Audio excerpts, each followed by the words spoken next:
My name is Elara Vance. I am 37 years old.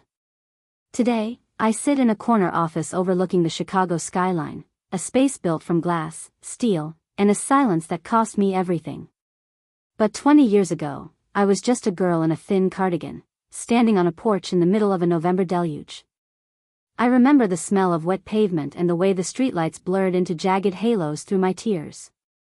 I remember the sound of the deadbolt clicking into place. A sharp, mechanical finality that told me I no longer had a home. My mother didn't scream. She didn't cry. She simply stood behind the glass of the front door, her face a pale, elegant mask of disappointment, and pointed toward the street. In her eyes, I wasn't her daughter anymore. I was a smudge on a pristine window. I was the girl who got pregnant in the 10th grade. I was a variable that didn't fit the Walsh family equation. That night, while the rain soaked through my single suitcase, my father was already sitting at his mahogany desk, signing the papers that legally erased me. He didn't just kick me out, he unexisted me. He signed a document stating I was dead to the lineage, a ghost before I'd even lived. I kept those papers. For 2 decades, I stayed invisible, a secret buried under the foundation of the Walsh family's spotless reputation. They told the world I'd moved to Europe to study. They built their legacy on the grave of the daughter they threw away. But last Tuesday, a black Mercedes idled at my curb. My parents, the pillars of the community, the icons of the church, showed up at my door. They weren't there to apologize. They were there to buy a grandson they'd never met, a boy they'd been bragging about to 300 of the most powerful people in Chicago. They offered me $250,000 to play pretend. They had no idea that the grandson they were promising the world didn't exist. What they found in my house instead would tear down every lie they'd spent 50 years perfecting. To understand the ending, you have to understand the beginning. You have to understand the House of Walsh. In 2006, we lived in a Tudor-style mansion in Lake Forest, a suburb where the lawns are manicured with surgical precision and the secrets are buried even deeper. My father, Arthur Walsh, was a titan of real estate law. He had a saying he repeated at every holiday and charity gala: reputation takes 20 years to build and 5 minutes to destroy. He lived his life like he was constantly under oath.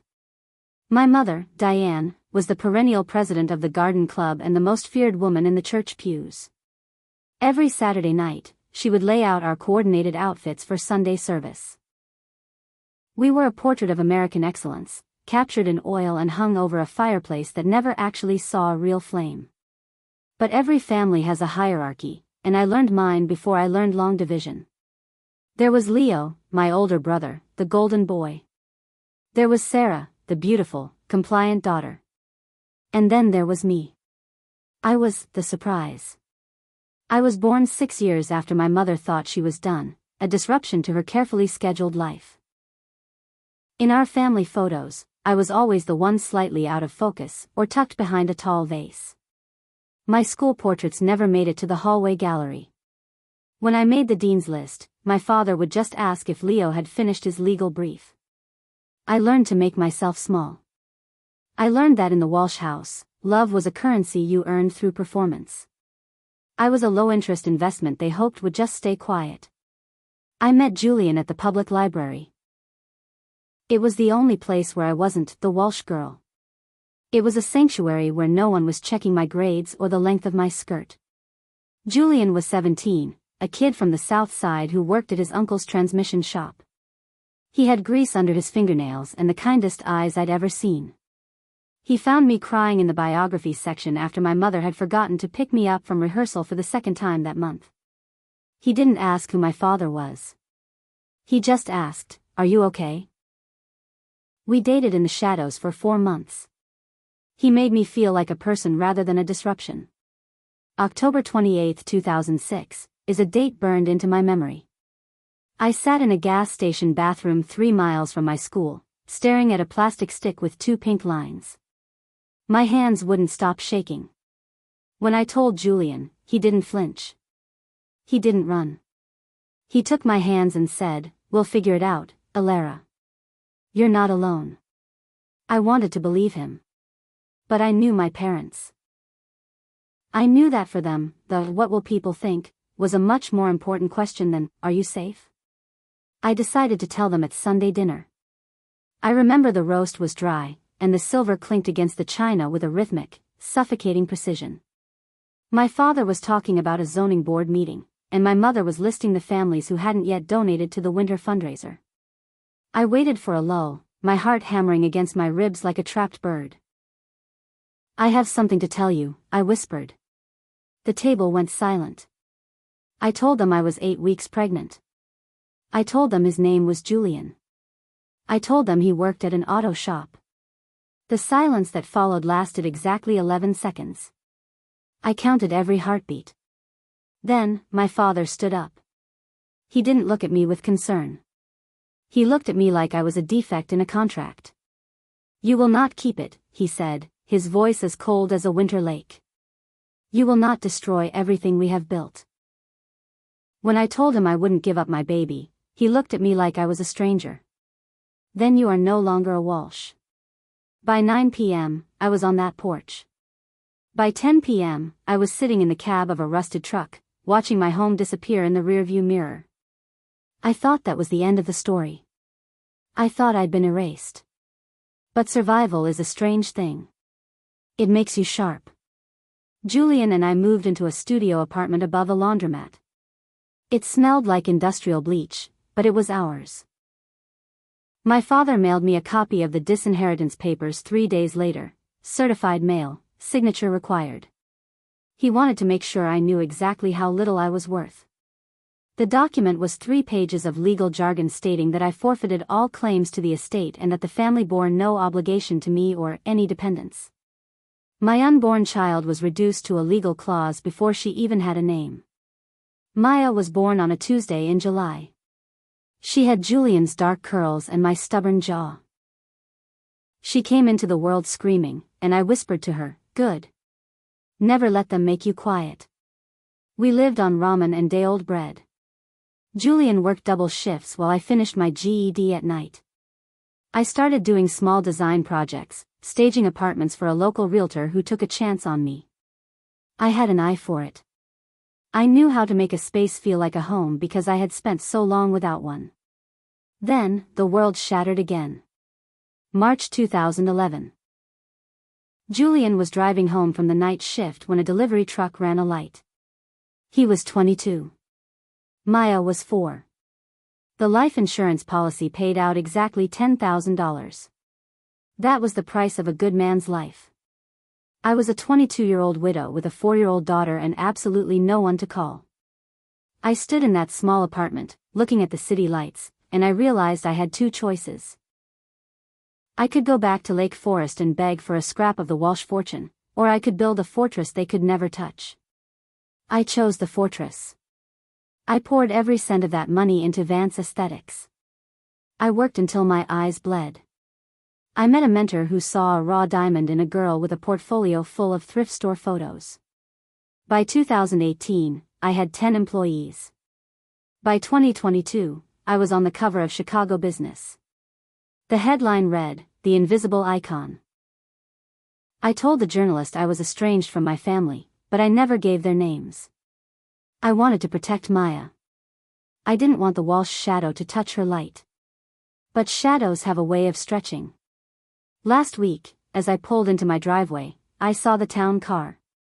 I saw my father, his hair now a shock of white, and my mother, her posture still as rigid as a corset. They stood at my door as if they'd just been away for a long weekend. When I walked up to them, my father didn't say, "I'm sorry." He didn't ask about the years I'd spent in the cold. He scanned my designer coat and the architecture of my home. "You've done well, Elara," he said, as if he were grading a paper. "We know about your son. We've come to bring our grandson home." I stared at them, the air leaving my lungs. They hadn't come for me. They had come for a ghost they'd invented, and they were prepared to pay a fortune to bring him to life. But as the front door behind me opened and Maya stepped onto the porch, I realized the real collision hadn't even started yet. The silence that followed my father's words wasn't like the silence of 2006. That had been a vacuum, this was a pressurized chamber. I looked at Arthur Walsh, a man who had spent his entire career litigating the fine print, and realized he'd finally made a catastrophic error. He was looking past me, searching the foyer for a young man who shared his jawline. A prince to inherit the empire he'd spent 50 years fortifying. Our grandson, my mother repeated, her voice a fragile reed. We read the feature in Chicago Business, Elara. It mentioned your child. It mentioned your success. We've told everyone at the church, we told the board, that our grandson was a prodigy. That he was the next great Walsh. She said it with such conviction that for a second, I almost believed in him, too. This fictional boy they'd built out of ego and a poorly read magazine article. They hadn't come to my house to find me. They had come to find a reflection of themselves. They needed a male heir to walk into the ballroom and validate 20 years of lies. They needed a prop. You haven't even asked her name, I said, my voice vibrating with 2 decades of suppressed rage. My father's brow furrowed. The article said, child, Elara. Naturally, we assumed. You assumed what was convenient for your reputation, I cut in. You assumed a son because a daughter is something you discard when she becomes inconvenient. You assumed a boy because you needed a way to explain away the last 20 years as study abroad for the next CEO of Walsh and Associates. I stepped back and opened the door wider. Maya stood there, 19 years old, wearing a university sweatshirt and holding a heavy psychology textbook. She didn't look like a Walsh. She looked like Julian. She had his warmth, his depth, and a gaze that could cut through armor. Mom? Maya's voice was steady, but I could see the slight tremor in her fingers. She looked at the 2 strangers on our porch, the people who had signed the papers to erase her before her heart had even started beating. Are these the people? The ones who sent the certified mail? My mother flinched as if she'd been struck. She looked at Maya. At the girl who was supposed to be a boy, at the living evidence of the night they threw a 16-year-old into a thunderstorm. For the first time in my life, I saw Diane Walsh lose her composure. Her hand went to her throat, her manicured nails digging into her skin. A girl, my father whispered. It wasn't an observation, it was a grievance. He looked at Maya not as a granddaughter, but as a failed investment. He looked at her and saw the 300 guests at the gala, the mayor, and the lie he'd already told them. He was already recalculating, his legal mind churning through 1,000 ways to spin this, to hide the truth, to keep the house of Walsh from cracking. But the crack was already there. As Maya stepped forward, I realized she wasn't just a variable they hadn't planned for, she was the wrecking ball. The words my father loved so much. About the 5 minutes it takes to destroy a reputation, were hanging in the air like a guillotine. He reached into his leather briefcase, his movements mechanical, and pulled out a checkbook. He didn't look at Maya. He looked at me. We are prepared to be generous, Elara, he said, his voice regaining its courtroom frost. $250,000. Today. We'll reinstate you in the family trust. All we ask is that you both attend the gala. We'll adjust the narrative. We'll say she was, in a private academy in Switzerland. A surprise homecoming. He held the pen over the check, waiting for me to put a price on my soul. He thought he was buying my silence. He didn't realize he was actually buying a front-row seat to his own undoing. Maya walked to the edge of the porch, her eyes locked on the man trying to purchase her existence. You think you can buy 20 years of reign for $250,000? She asked quietly. You think I'm a narrative you can adjust? My father finally looked at her, his jaw tightening. I am trying to give you a future, young lady. A name that means something in this city. I already have a name, Maya said. It's Vance. And it means I don't owe you a single second of my life. She turned back into the house, the door clicking shut with a finality that mirrored that night in 2006. But this time, I was the one on the inside. I looked at my parents. 2 aging architects of a crumbling facade, and felt a strange, cold clarity. You have 10 days until your gala, I said, my voice as calm as the eye of a hurricane. "I suggest you start practicing your speech, Dad. Because the truth doesn't care about your 5-minute rule." I closed the door on them. But as I leaned my back against the wood, the adrenaline began to fade, replaced by a haunting realization. My father wasn't the kind of man to lose. He had built an empire on leverage and intimidation. He wouldn't just go back home and admit he'd lied. He would double down.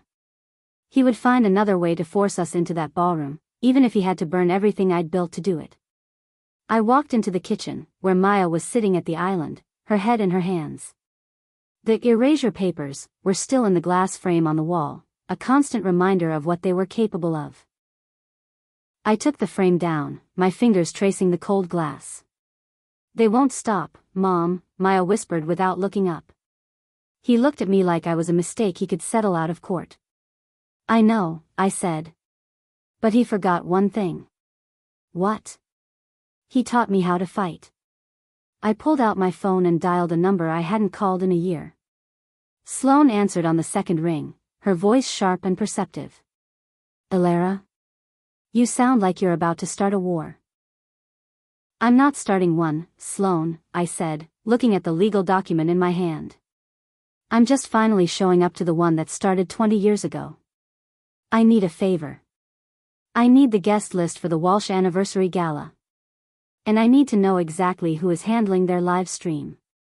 As I hung up, a notification chirped on my laptop. An email from an anonymous address.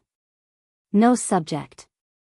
Just a single attachment, a PDF of a revised press release from Walsh and Associates. I opened it, my blood turning to ice. My father hadn't waited for my answer. He was already moving. The headline read, "Walsh family announces the return of the prodigal daughter and the introduction of the newest heir." He was forcing our hand. He was going to announce us to the world whether we were there or not, trapping us in a lie of his own making. He thought he had me backed into a corner. He thought the money and the threat of a public scandal would make me fall in line. He was playing the old game, the one where reputation was the only thing that mattered. He didn't know I had been living in the dark for 20 years. And in the dark, you learn how to see things that people in the light never notice. I looked at Maya, then back at the papers. "Get your best dress ready, Maya," I said. "We're going to a party." "To pretend?" she asked, her eyes widening. "No," I replied, a slow, dangerous smile spreading across my face. "To be the 5 minutes your grandfather is so afraid of." The subtle vibration of my phone on the counter broke the silence.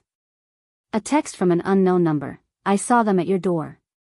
I've waited 20 years for this. Call me." It was a Lake Forest area code. One I hadn't seen since the night I was erased. My brother, Leo. The golden boy was finally stepping out of the shadows, and he had the one piece of evidence my father thought he destroyed forever. The hum of the espresso machine in my office felt like a ticking clock. I stared at the text from Leo, the brother who had watched me walk into the rain through a second-story window and hadn't breathed a word since. 20 years of silence, and now he was a ghost haunting my screen. I didn't reply. Not yet. I had a fortress to protect, and the House of Walsh was already at the gates. Vance Aesthetics wasn't just a business, it was my skin. Every fabric swatch and hand-selected marble slab was a brick in the wall I'd built between me and Lake Forest. But by Monday morning, the cracks were visible. It started with a phone call from a high-end developer, a contract worth $3 million. "Elara," he said, his voice hesitant. "I saw the press release from Walsh and Associates. I didn't realize you were that Vance. My board, they're traditional. They're worried about the sudden nature of your return. They're asking about the 20-year gap, if there's a scandal we should know about before we sign." Arthur Walsh was moving exactly like he handled a hostile takeover. He wasn't just inviting me back, he was weaponizing my absence. By announcing my return from abroad, he had made my real life, my struggle, Julian's death, the years in poverty, look like a shameful secret I was trying to hide. He was suffocating my brand with his version of grace. If I didn't show up to that gala and play the part of the refined daughter, the industry would think I was a fraud. He was showing me that even in my own kingdom, I was still subject to his laws. I walked into the conference room where Sloane was waiting. She had the guest list spread out like a battle map. "It's a Shark Tank, Elara," she said, tapping a pen against a name. "The mayor, state senators, and every major developer in the Midwest. If you crash this, you don't just embarrass your father. You blow up the social strata of Chicago."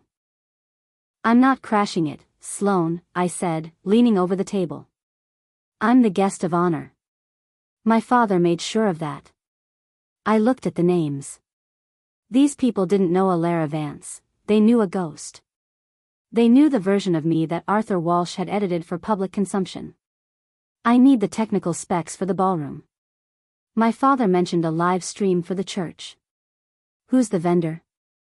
"A boutique firm called Visionary Media," Sloane replied. "Owned by a guy who owes your father a dozen favors. It's a closed loop. They'll control the angles, the audio, everything. It's a staged play." I felt a cold thrill run down my spine. "Then we need to change the script." That evening, I finally met Leo. Not at a restaurant, but in a dimly lit diner on the edge of the city. He looked like a tired version of the boy I remembered. The golden boy had lost his shine. His eyes were rimmed with the exhaustion that comes from living a lie for 2 decades. He didn't offer a hug. He just pushed a manila envelope across the table. "I kept it," he whispered. "The night Dad called the lawyer." I was in the hallway. I heard him tell them to make it surgical. To make sure you and that a mistake could never come back for a dime. He thought he burned the files, but I moved them to dead storage years ago. I opened the envelope. Inside were internal memos between my father and his partner. Subject: mitigation of reputational risk. My father hadn't just disinherited me, he had discussed incentivizing my school to keep my records quiet. He had calculated the cost of my erasure like a line item. "Why now, Leo?" I asked, my voice hard. "Because I have a daughter now," he said, his voice breaking. "She's 6. And I realized that if she ever stepped out of line, he'd do the same thing to her. I've spent 20 years being the good son, because I was afraid of the rain. But seeing you on that magazine cover, seeing that you survived, it made me realize the rain isn't what kills you. It's the house." I took the papers. I had the leverage. But I needed the stage. The plan was beginning to take shape, but it required one more player. I drove to a small cottage in Evanston. Margaret Torres, the neighbor who had seen me on the porch in 2006, was waiting with tea and a sharp memory. "I still have the hard drive, Elara," she said. "I was a schoolteacher for 30 years. I know when a child is being bullied, and I know when a child is being erased.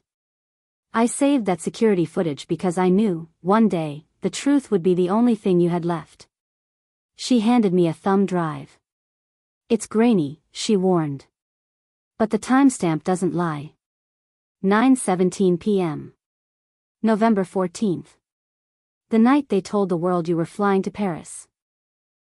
I went home and sat in the dark with Maya. We watched the footage together, a tiny, shivering girl with a single suitcase, standing under a porch light while the Walsh mansion loomed behind her like a tomb. Then, the light clicked off. Total darkness. "He offered me $250,000 to pretend this didn't happen," I told Maya. "What are we going to do, Mom?" she asked. "We're going to give them a performance they'll never forget," I said. "We're going to show them that a reputation built on a grave is just a haunting waiting to happen." I spent the next 48 hours in a blur of technical prep. I didn't need to hack the live stream, I just needed to be the one holding the microphone when the family moment arrived. Sloane worked her magic, securing us entry through the catering staff, a group my father would never notice, because he never looked at the people who served him. The night of the gala arrived. The Drake Hotel was draped in gold and white. Inside, 300 of the city's elite were sipping champagne, waiting for the prodigal daughter to appear. My father stood on the dais, his chest puffed out, the picture of a man who had successfully managed a crisis. He leaned into the microphone, the on-air light for the live stream blinking like a predator's eye. "Tonight is about legacy," Arthur Walsh announced, his voice booming through the ballroom and into thousands of homes. "It is about the strength of the Walsh name. After many years abroad, my daughter Elara has returned to us, bringing with her the next generation of our family. My grandson." I stood in the wings, my hand on the heavy velvet curtain. Maya was beside me, her hand in mine, her grip like iron. I felt the weight of the thumb drive in my clutch and the 20 years of silence screaming to be let out. "Now," I whispered to Maya. As Arthur Walsh gestured toward the empty space beside him, the lights in the ballroom didn't dim. They turned a cold, sterile white. And on the massive projection screens behind him, the image of a 16-year-old girl in the rain began to play. The ballroom went silent. The champagne flutes stopped moving. My father turned, his face draining of color as he looked at his own house, 20 years younger, and the daughter he'd left in the dark. I stepped out from behind the curtain, but I didn't go to him. I walked straight to the center of the stage, caught the camera's lens, and began to speak. The silence in the ballroom was no longer the polite quiet of a black tie event, it was the heavy, suffocating air that precedes a structural collapse. My father stood frozen, his hands still extended toward the empty space where his fictional grandson was supposed to appear. Behind him, the 10-foot screens flickered with the grainy footage of 2006. The girl in the rain. The porch light flicking off. The house, his house, turning its back. I stepped into the center of the stage, the heels of my black pumps clicking against the wood like a metronome. I didn't look like a girl who had been erased. I looked like the CEO of a multi-million-dollar empire. Beside me, Maya stepped into the light. She wasn't the prodigal son the room was expecting. She was a 19-year-old woman with a gaze that held the weight of every cold night we'd ever spent in that apartment in Pilsen. "Good evening," I said, my voice amplified by the hidden mic Sloan had rigged into the house system. "My name is Elara Vance. And for those of you who have spent the last hour hearing about the Walsh legacy, I think it's time you saw the fine print." Arthur Walsh found his voice, though it was strangled. "Elara, stop this. We are in the middle of a celebration." He reached for my arm, his fingers digging in with the desperate strength of a man watching his life's work dissolve. "We are," I agreed, stepping out of his reach. I turned to the camera, the one feeding live to the thousands of followers who saw Arthur as a moral compass. "But we're not celebrating a homecoming. We're celebrating the end of a 20-year lie. My father told you I went to Europe. He told you I was studying. He told you tonight that he had a grandson." I gestured to Maya. "This is Maya Vance. My daughter. Your granddaughter, Arthur." The room erupted. It wasn't a cheer, it was a low, rising roar of whispers and the frantic tapping of 100 phones. I saw the mayor lean over to his aide, his face a mask of shock. I saw the bishop cross his arms, his eyes fixed on the screen behind us where the timestamp, November 14, 2006, remained frozen like a brand. "He didn't want a granddaughter," Maya said, her voice clear and cutting through the noise. "He wanted a boy he could mold. When he found out I was a woman, he offered my mother $250,000 to keep the truth in the dark. He wanted to buy my existence so he could keep his reputation. That's enough." Diane Walsh stepped forward, her silk gown shimmering under the stage lights. Her face was ashen, the mask of the perfect matriarch finally cracking. "Elara, you are destroying us. Think of your siblings. Think of the church." "I am thinking of them, Mother," I said, pulling the envelope from my clutch. "I'm thinking of Leo, who spent 20 years afraid of his own father. I'm thinking of the incentives Dad paid to my school to make sure my records disappeared." I held up the internal memos, the legal headers visible to the front row. "I'm thinking of the fact that you signed these papers, too. The ones that said I was a reputational risk to be mitigated." The weight of the betrayal hit the room like a physical blow. It wasn't just about the money, it was the cold-blooded nature of the erasure. The house of Walsh was built on a foundation of discarded children. Leo stepped out from the wings. He didn't go to our father. He walked to me and Maya, standing at our backs. Then Sarah, my sister, rose from the family table in the front row. She didn't say a word. She just walked up the stairs and joined the line. The three Walsh children, united for the first time in 2 decades, facing the architects of their misery. My father looked at the line of us. He looked at the cameras, the live lights still blinking red. He looked at the mayor, who was already standing up to leave. The 5 minutes he had feared his entire life had arrived, and there was no legal loophole big enough to crawl through. "I didn't come here to ask for your money, Arthur," I said, the ballroom falling into a deathly hush. "I don't want the trust. I don't want the name. I came here to show you that you can't litigate the truth into non-existence. You didn't erase me. You just gave me 20 years to build something stronger than you." I turned to Maya. "Ready?" "Ready," she whispered. We walked off that stage as a family, not the one Arthur Walsh had designed, but the one we had fought for. Behind us, the ballroom was in total chaos. I heard the bishop's voice, stern and demanding, "Arthur, we need to speak. Now." As we reached the heavy oak doors, I felt a vibration in my pocket. A notification from the live stream. 10,000 viewers. The clip was already going viral. We stepped out into the crisp Chicago night. The air was cold, but for the first time since 2006, it didn't feel like a threat. It felt like oxygen. I looked at my brother and sister, at the daughter who had Julian's eyes, and I realized that the house of Walsh hadn't just been destroyed, it had been renovated. But as we walked toward the car, a black sedan pulled up to the curb. A man I hadn't seen in 20 years stepped out. It was Brennan, my father's old partner, the one who had drafted the original erasure papers. He wasn't looking at me with anger, he was looking at me with terrifying, professional admiration. "That was quite a performance, Elara," he said, leaning against the door. "But you forgot one thing. Your father didn't just disinherit you. He ensured that everything you've built, Vance Aesthetics included, is technically tied to a shell company owned by the Walsh estate. You didn't just expose him. You just gave him legal grounds to take your company." The pavement felt like it was shifting beneath my feet. Brennan stood there, silhouetted by the golden glow of the entryway, his smile as sharp and sterile as a surgical scalpel. He wasn't there as a grandfather or a friend, he was the mechanic of my father's most elaborate trap. "Check the incorporation papers from 2014, Elara," Brennan said, his voice dropping to a professional hum. "That loan you took out? The one that saved Vance Aesthetics? It wasn't just a bank loan. It was backed by a subsidiary called Horizon Holdings. A shell company my father created the day you were born. By the time you signed that final line, you didn't just build a business. You built an asset for the Walsh estate."